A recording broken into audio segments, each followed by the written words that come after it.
The shadow, the evidence that left the victim in the mist. I'm the motive that drives the crime. Fear the gifts, and every time when truth and lies are hard to define. I am the trace in the bloodstained ground. The weapon found, the eerie sound of justice waiting to be crowned. The mystery has just begun. The trail is never done, and I'm a state of cold case till the truth is. If I told you that a routine trip for a simple cosmetic procedure could turn into a nightmare, would you believe me? This is where the journey of four friends begins, but it's far from how it ends. On a quiet Friday morning around 8 a.m., LaTavia McGee, along with her childhood friends Shaeed Woodard, Zindell Brown, and Eric James Williams, crossed the Mexican border.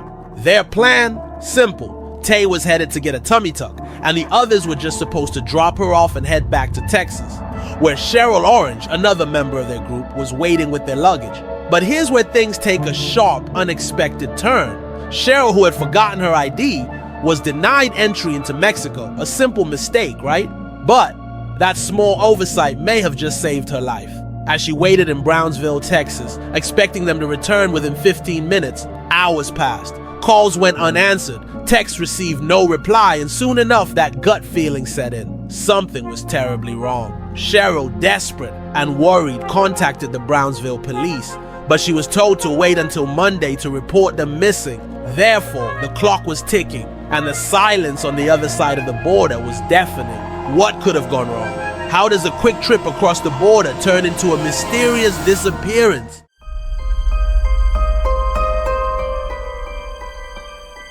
So let's see how Cheryl is since the incident and why they wanted to go to Mexico in the first place. LaTavia is my best friend. She hit me up and asked me to join her, to accompany her in a trip to Brownsville, Texas for cosmetic surgery. And we began the road trip. We left out on Thursday and traveled to Texas. Once I got there, I was then informed that her procedure was being done across the border. In that event, we were just arriving in Brownsville, Texas at Studio 6.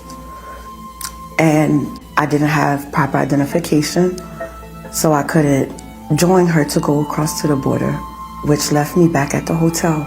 So did Cheryl travel with them? She told me that when I told her I didn't have my ID with me, they dropped me off at the hotel and said that they would return in 15 minutes. That's why I was so worried and in fear, because it didn't seem right. 15 minutes had gone by, they were not there. So hold on, how long did Cheryl wait before she called the police? They sent it to me, I think, it had to be between Saturday night and Sunday morning, the wee hours. I dropped the phone, my body clenched up, I dropped the phone, my stomach was in knots, and I just began praying. I just began praying for the return of them. I didn't know much about the cartels, and I started looking up videos, and it was bad. It was bad. I began to think the worst, and just thank God for her daughter, her 18-year-old daughter, Tay's daughter. She held me together.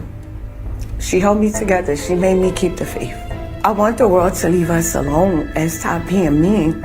I want them to have a heart, because everyone has a past. What happened to her wasn't right. She didn't deserve it. She's a beautiful person. She said, thank you. She told me thank you, and said she was worried about her. This lady was facing death damn near. And she said, I was worried about you.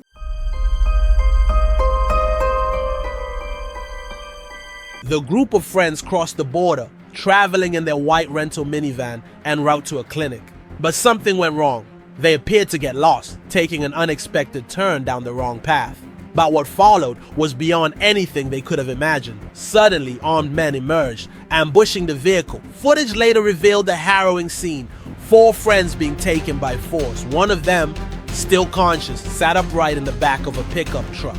The others, limp, seemingly helpless as they were dragged into the vehicle. In the chaos, a local woman tragically lost her life due to a stray bullet. US and Mexican officials were alerted, and a coordinated search effort was launched.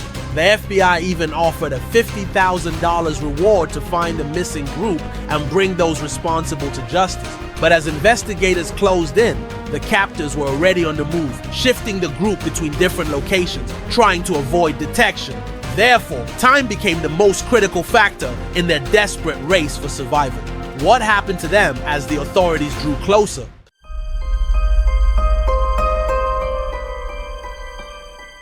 sun hung low, casting long shadows on the cobblestone streets, but the peace was deceptive. Just a block and a half away from the case, Arely Pablo Servando, a vibrant 33-year-old community pillar, was going about her day.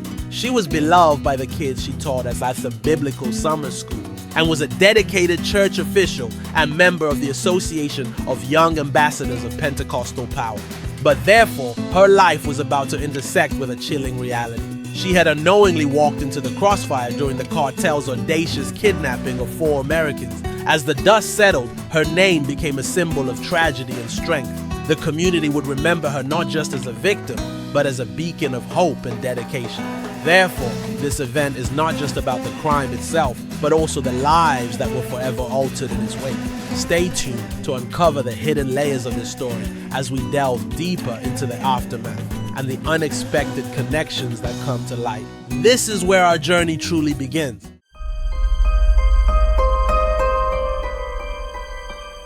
On Tuesday, authorities finally tracked down the group to a stash house in a remote area near Matamoros, a place known as Ejido Longoreño. After days of searching, they found what they had feared. Shaeed Woodard and Zindell Brown, 2 of the friends, had lost their lives. Eric Williams, though alive, had been injured multiple times in the legs. But somehow, miraculously, LaTavia McGee had escaped serious harm. The survivors were rushed to a Texas hospital for urgent medical care, while the bodies of Woodard and Brown were prepared to be repatriated back to the U.S. Therefore, the search for justice continued, and a suspect, 24-year-old Jose N., was arrested in connection with the tragic incident. Authorities have yet to confirm if he had direct ties to the notorious Gulf cartel that rules the streets of Matamoros. With Tamaulipas marked as a do-not-travel zone due to extreme risk, the question now lingers: was this just a tragic coincidence or something far more sinister?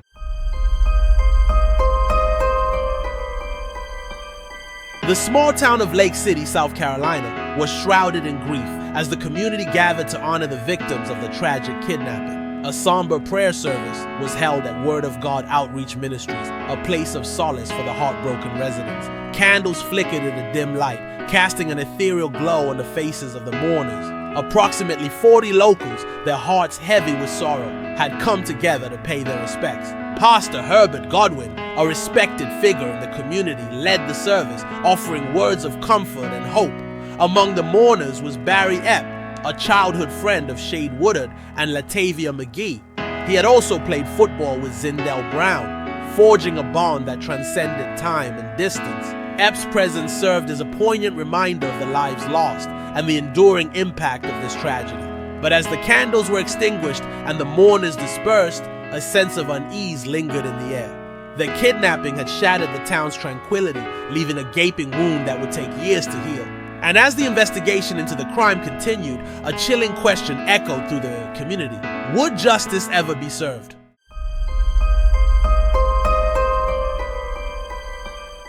Okay, let's talk about that infamous stash house. Put a lot of Mexicans outside with guns. Putting on Diablo mask, red plastic mask, was putting the guns to our head, telling us not to look up, things like that. Cartel took us to a clinic after we left from the spot where they was questioning us at. They told us, they was like, I guess after they kept asking us and our questions, our answers never changed. They said, well, we're gonna get y'all some help. They put my leg on a 2x4 and then they stitched it up. So was there a reason why the cartel kept on moving everyone to different locations? I don't know, they had me blindfold covered up. They took me a little piece. We switched vehicles. They put us in another vehicle and then they covered me up and we rode a little bit, and then I just know they backed in somewhere, took me out and took me in a room, and I saw him and some more people. The people who was captive. Kidnapped. They had police scanners and all types of stuff in their truck. So they knew what was going on. They always was a step ahead. Right. So I was like, they're never going to find us like this. Okay, so what happened next? What happened when the police showed up? He was like, there's nothing that we can do to bring your 2 brothers back. He was like, but we're sorry. Somebody made the wrong call. They was high and drunk. And I'm from America too. And he said, I'm fighting with my boss for him to give y'all up. He's like, I don't know how I'm gonna do this, but we're going to try to get y'all back home to y'all family. And he's like, I'm sorry, there's no words, there's nothing we can do to repay. You know, he just basically kept saying he's sorry. He's like, when I give y'all up, I'm going to leave too because they're going to kill me.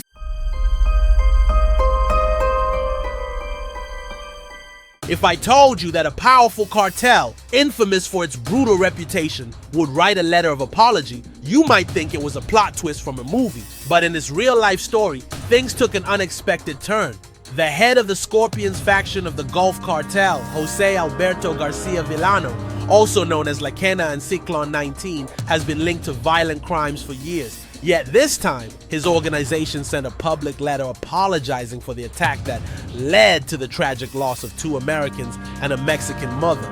The letter stated that 5 rogue members had acted under their own decision-making and lack of discipline, violating cartel rules by harming innocent people. The group even went as far as turning in these members, claiming they were responsible for the shocking incident. Therefore, the letter apologized not only to the families of the American victims, but also to the community of Matamoros, vowing to prevent such mistakes in the future. The apology raised eyebrows across the globe, especially as theories circulated that the cartel members might have mistaken the Americans for Haitian drug smugglers.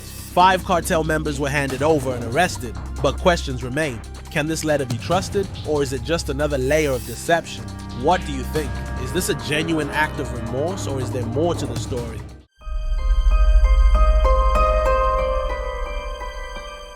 If I told you that one of the most notorious cartel leaders could be arrested in a department store, would you believe me?